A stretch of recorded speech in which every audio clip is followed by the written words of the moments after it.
Mas Hasto sangat berharga karena banyak mengetahui banyak hal. Termasuk dosa-dosa, skandal pejabat, mungkin keluarganya juga. Benar nggak demikian? Iya. Dan itu akan dibongkar. Iya. Jadi memang Mas Hasto kan selama 10 tahun, hampir 10 tahun, 9 tahun tepatnya, itu kan berada dalam pusaran kekuasaan. Tapi Mas Hasto sendiri tidak pernah disebut dengan bisa menikmati kekuasaan itu sendiri. Maksudnya Karena gimana? beliau diminta untuk menjadi menteri pada tahun 2014 oleh Pak Jokowi, beliau menolak.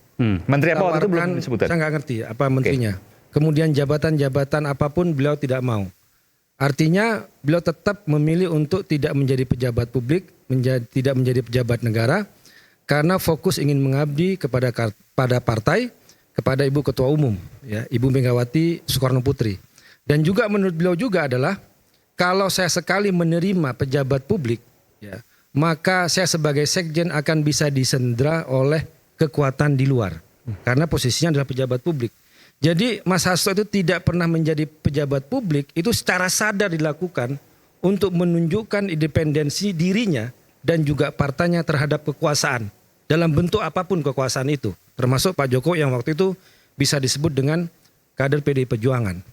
Dan dalam konteks itu pula, maka segala spekulasi atau opini yang terkait misalnya, tadi disebutkan bahwa Mas Hasto tidak tersangkakan karena PDI Perjuangan berkuasa pada saat itu, tidak masuk akal. Kalau memang PDI Perjuangan bisa mengintervensi KPK saat itu, maka seharusnya kasus Harun Masiku tidak ada sejak awal. Tidak ada yang namanya OTT, tidak ada yang bongkar masalah kasus Harun Masiku dan Wahyu Setiawan. Kalau PDI Perjuangan bisa mengintervensi KPK. Walaupun misalnya ada, kita buka di sini, walaupun ada nanti ada penyidik KPK, sempat waktu itu misalnya majalah Tempo menuliskan waktu ada tragedi di PT IKA yang kemudian di situ ada Mas Hasto di dalamnya, KPK mau menangkap tapi kemudian gagal karena dilindungi oknum tertentu waktu itu di situ. Ya. Itu Anda membantah itu? Kami membantah. Kenapa? Karena saya katakan dari awal. Itu 2020 kalau itu ya? Seandainya PDI Perjuangan punya intervensi terhadap KPK, bisa menguasai KPK, maka kasus Harun Masiku harusnya tidak ada. Sama sekali bisa nol. diantisipasi. Nol. Ya. Kemudian kalau cerita yang ke PT IKA itu kan tidak berdasar. Semuanya berdasarkan spekulasi, kemudian cerita-cerita, asumsi-asumsi, yang kalau kita menyimak putusan pengadilan, ini kan kasusnya sudah 3 orang, sudah dihukum, kemudian sudah bebas. Kalau bicara kepada fakta pengadilan, cerita-cerita itu kan nggak ada. Asumsi-asumsi soal apa dirintangi dan sebagainya itu kan nggak ada. Misalnya bisa kita baca sendiri putusan pengadilan Tipikor Jakarta Pusat terhadap Wahyu Setiawan dan Agustiani tanggal 15 Agustus tahun 2020. Nomor putusan 28 halaman 160, 161 disebutkan bahwa uang yang diserahkan kepada Wahyu Setiawan itu dari Harun Masiku. Tidak ada nama Hasto Kristianto. Ini kasus penyuapannya aja. Jadi ini kalau kita kembali kepada kasus hukum. Kemudian cerita-cerita yang seperti soal perintangan itu nggak pernah bunyi di pengadilan. Tidak pernah menjadi fakta di pengadilan. Tidak seperti namanya Jokowi yang disebut dalam beberapa pengadilan korupsi. Ya saya sebutkan tadi apa aja pengadilan-pengadilannya. Tapi namanya masuk nggak ada dalam putusan pengadilan. Nggak ada dalam persidangan. Nggak pernah bunyi namanya. Tapi kan selalu dikaitkan dengan isu-isu yang ingin memframing, bahkan ujung-ujungnya adalah mengkriminalisasi kasus Mas Hasto. Nah kembali kepada tadi, bahwa ini di sini tidak hanya Mas Hasto, tapi juga ada Mas Andi Wijayanto yang juga masuk dalam kekuasaan selama ini. Dan kalau kita lihat media sosial, 2 orang ini kan diserang dengan isu yang sangat personal, sangat pribadi. Mas Andi Wijayanto kalau kita lihat X misalnya, serangannya terhadap personalnya dia. Kemudian kepada Mas Hasto, ketemu dengan perempuan yang biasa saja di sebuah restoran, tiba-tiba ada video yang beredar, ada foto yang beredar, kemudian di framing, dituduh ada perselingkuhan dengan istri teman baiknya. Ini kan sebuah pembunuhan karakter yang sangat luar biasa untuk memframing, untuk melakukan kriminalisasi. Nah, dalam konteks perlawanan ya terhadap kriminalisasi politik, maka Mas Hasto juga memiliki cara untuk melakukan perlawanan.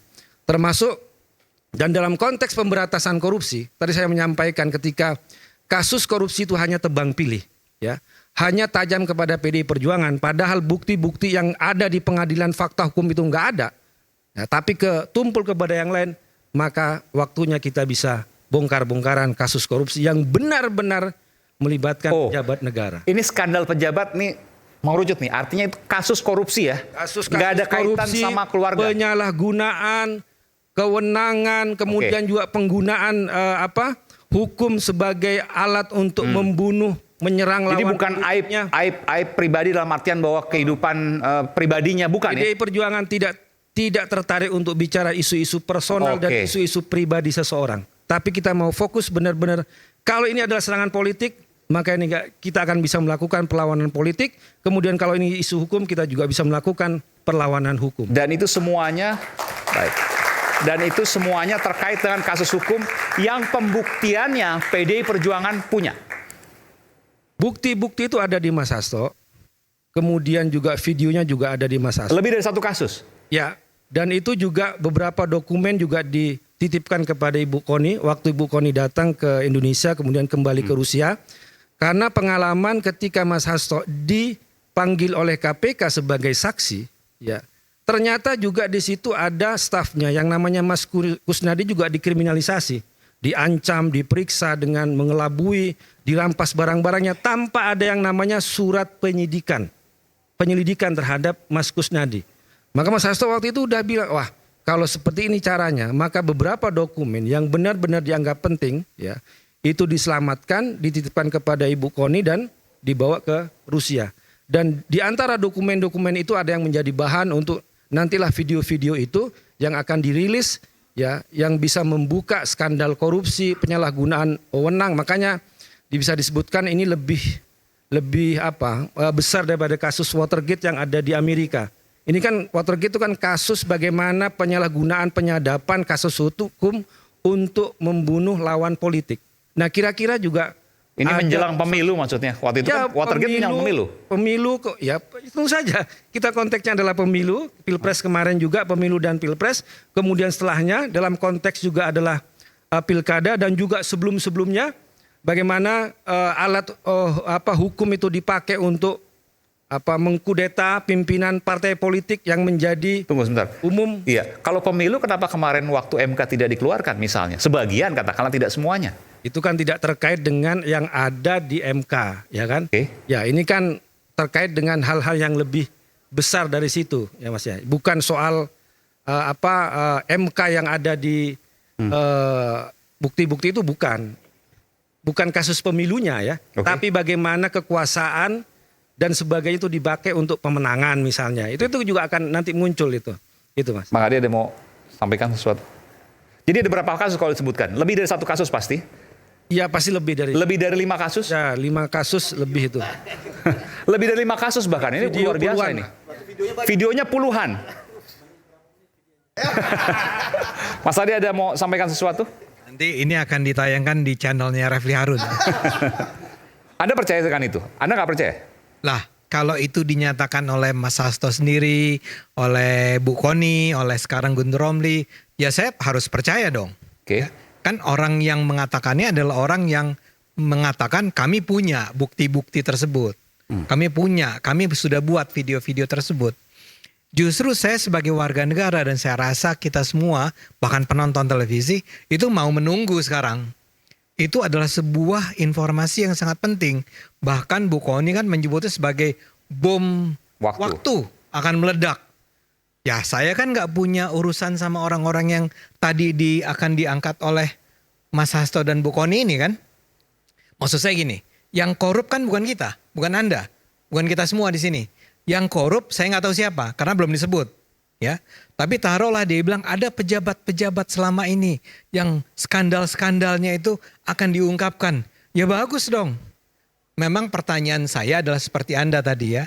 Bukannya seharusnya disampaikan lebih awal. Kalau memang Anda udah punya bukti-bukti korupsi, kenapa baru sekarang? Ya, kalau ini terjadinya misalnya bukan tahun 2024, tapi 2023, 2022, ya diungkapkanlah. Mestinya semua indikasi korupsi itu dibongkar. Saya kasih contoh nih kenapa misalnya sekarang kita tadi dikatakan KPK tiba-tiba sprint nih isu Harun Masiku. Saya duga ini ada kaitannya kan selama 4 tahun koreksi saya kalau saya salah nih KPK ya. Selama 4 tahun sebetulnya KPK ingin membongkar itu, tapi nggak bisa. Saya duga ya. Saya duga ini antara lain ada kaitannya dengan mantan ketua KPK yang bernama Firly Bahuri. Ya, saya duga. Dia udah bersalah kan, mundur. Diberhentikan ya. Oh, dia tersangka sekarang. Jadi ini selama 4 tahun teman-teman KPK itu ingin segera membongkarnya. Karena mereka merasa punya informasi yang cukup bahwa something terribly wrong terjadi nih dalam kasus Harun Masiku. Dan sejak tahun 2020, lagi-lagi koreksi saya kalau salah, memang nama Hasto sudah disebut. Apakah sebagai tersangka, apakah terlibat, apakah pemeran, saya nggak tahu ya. Cuman sudah bahkan Jadi majalah. maksudnya waktu itu diintervensi oleh PDI Perjuangan. Tapi tadi disebutkan. Saya nggak bilang ada intervensi dari PDIP. Ada kecurigaan ke sana. Tapi saya sebutkan. Saya tidak ya. Logikanya maksud juga tadi disebutkan. Kalau seandainya Mas Hasto sebagai sekjen pada waktu itu yang berkuasa, ya kan? Pada waktu kan 5 tahun lalu sebelum pemerintah sekarang berkuasa, nggak akan ada kasus Harun Masiku itu gimana penjelasannya? Setuju. Saya cuma mau bilang bahwa dalam 4 tahun tersebut dari tahun 2020 sampai 2024. Ya, pasti ada pihak-pihak yang dengan sengaja mencegah jangan sampai ini terbongkar. Karena buktinya adalah sekarang begitu udah ganti ketuanya, ya Firly Bahurinya diganti, ketua yang baru, dan kemudian PDIP-nya sendiri tidak menjadi sebuah partai dominan, ya tiba-tiba sprint. Dan itu menurut saya ya biasa-biasa aja. Selama ini ditahan-tahan, begitu dikasih kesempatan sprint, ya. Kalau Anda tanya ke saya, menurut saya Pak Hasto salah nggak? Saya sih percaya dia salah. Tapi kan saya percaya, belum tentu benar. Kok bisa percaya dari mana? Karena tadi dari 2020 sudah disebut. Ya, sekarang KPK pun dengan sangat percaya diri bilang bahwa dia, Pak Hasto, kami nyatakan sebagai tersangka. Ya, artinya mereka sudah punya cukup bukti nih. Untuk mengatakan bahwa Pak Hasto tersangka. Karena itu saya percaya. Saya nggak mau skeptis dengan apa yang dikatakan oleh KPK dong.